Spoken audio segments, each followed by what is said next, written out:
India की आज की बड़ी खबरें सिर्फ 3 मिनट में।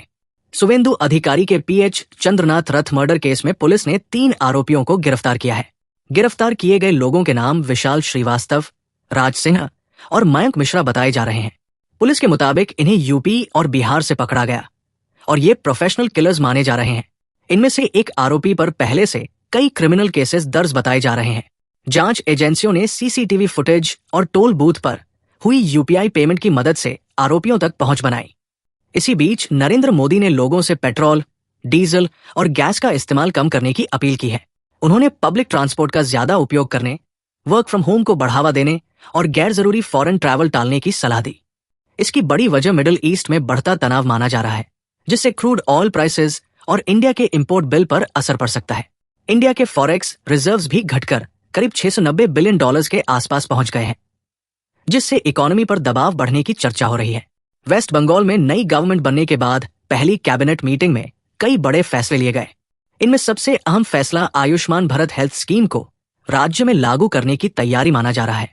इसके अलावा बांग्लादेश बॉर्डर पर सिक्योरिटी मजबूत करने के लिए बीएसएफ को लैंड ट्रांसफर प्रोसेस शुरू करने की बात भी सामने आई है।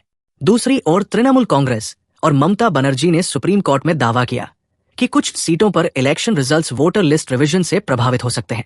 पार्टी का कहना है कि कई वोटर्स के नाम हटाए जाने से जीत हार का अंतर प्रभावित हुआ।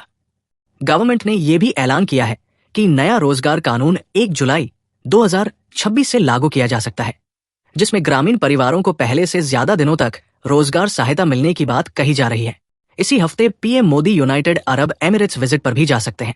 इस दौरान defence partnership, cyber security, advance technology और रीजनल स्टेबिलिटी जैसे मुद्दों पर चर्चा होने की संभावना है।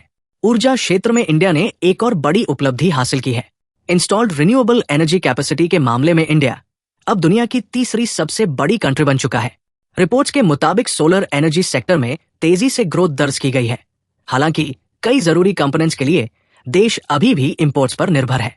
वहीं तेलंगाना के महबूबनगर बाईपास पर देर रात एक बड़ा रोड एक्सीडेंट हुआ, जिसमें 5 लोगों की मौत हो गई।